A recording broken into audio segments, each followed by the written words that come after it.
రెండో సమూయేలు 10వ అధ్యాయం. పిమ్మట అమ్నోను రాజు మృతి నొందగా అతని కుమారుడగు హానూను అతని రాజ్యం నేలుచుండెను. దావీదు హానూను తండ్రి అయిన నాహాషు నాకు చేసిన ఉపకారమునకు నేను హానూనునకు ప్రత్యుపకారం చేతుననుకొని అతని తండ్రి నిమిత్తము అతను ఓదార్చుటకై తన సేవకుల చేత సమాచారము పంపించెను. దావీదు సేవకులు అమ్మోనీయుల దేశంలోనికి రాగా అమ్మోనీయుల గనులు తమ రాజగు హానూనుతో ఈలాగు మనవి చేసిరి: నీ తండ్రిని సన్మానించుటకే దావీదు నీ యొద్దకు ఓదార్చు వారిని పంపెనని నీవు అనుకొనుచున్నావా? ఈ పట్టణము నాశనం చేయవలనని దాన్ని శోధించుటకై వారిని అతడు వేగు నిమిత్తమే పంపించి ఉన్నాడని నీకు తోచలేదా?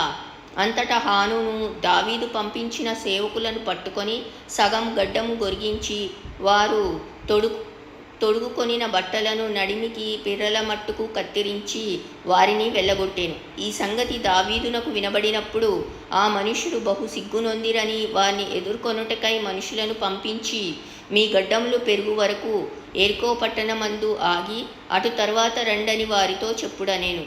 దావీదు దృష్టికి మనలను మనము హేయపరచుకొంటిమని అమ్మోనీయులు గ్రహించి దూతలను పంపి బెత్రెహోబుతోనూ అరాము సోబాతోనూ చేరిన సిరియన్లలో నుండి 20,000 మంది కాల్బలమును, మయకారాజు నొద్ద నుండి 1,000 మంది బంటులను, టోబులో నుండి 12,000 మంది బంటులను జీతమునకు పిలిపించుకొనిరి. దావీదు ఈ సంగతి విని యోవాబును శూరుల దండంతటినీ పంపెను. అమ్మోనీయులు బయలుదేరి గుమ్మమునకెదురుగా యుద్ధ పంక్తులు తీర్చిరి. సోబా సిరియనులను, రెహోబు సిరియనులను, మయకావారును, టోబువారును విడిగా పొలములో నిలిచిరి. యోవాబు తనకు వెనకను ముందును వారు యుద్ధ పంక్తులు తీర్చియుండుట చూచి ఇశ్రాయేలీలలో బలాఢ్యులను ఏర్పరచి పంక్తులు తీర్చి సిరియన్లను ఎదుర్కొనబోయెను. అమ్మోనీయులను ఎదుర్కొనుటకై మిగిలిన వారిని తన సహోదరుడగు అబీషైకి అప్పగించి, సిరియన్ల బలము నాకు మించిన ఎడల నీవు నన్ను ఆదుకొనవలెను, అమ్మోనీయుల బలము నీకు మించిన ఎడల నేను వచ్చి నిన్ను ఆదుకొందునని చెప్పి అమ్మోనీయులను ఎదుర్కొనుటకై తన వారిని వ్యూహపరచెను. అప్పుడు ధైర్యం తెచ్చుకొనుము, మన జనులను మన దేవుని పట్టణములను తలంచుకొని ధైర్యం తెచ్చుకొందుము. తన దృష్టికి ఏది అనుకూలమో యెహోవా దానిని చేయునుగాక అని అబీషైతో చెప్పి, యోవాబును అతనితో కూడానున్న వారును సిరియన్లతో యుద్ధం చేయ బయలుదేరగానే వారు అతని ఎదుట నిలువచాలక పారిపోయిరి.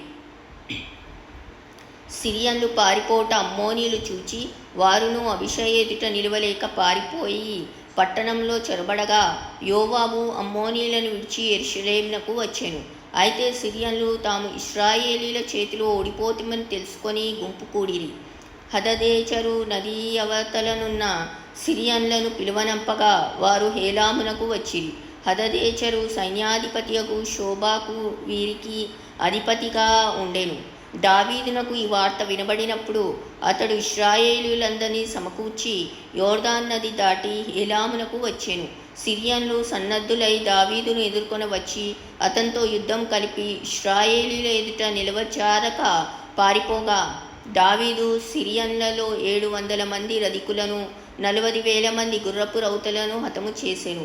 మరియు వారి సైన్యాధిపతియగు షోబాకు దావీదు చేతిలో ఓడిపోయి అచ్చటనే చచ్చెను. హదదేచెరునకు సేవకులగు రాజులందరూ తాము ఇశ్రాయేలీయుల ఎదుట నిలవలేకుండా కొట్టబడి ఉండుట చూచి ఇశ్రాయేలీయులతో సమాధానపడి వారికి లోబడిరి. సిరియన్లు భయక్రాంతులై అమ్మోనీయులకు ఇక సహాయం చేయుట మానిరి.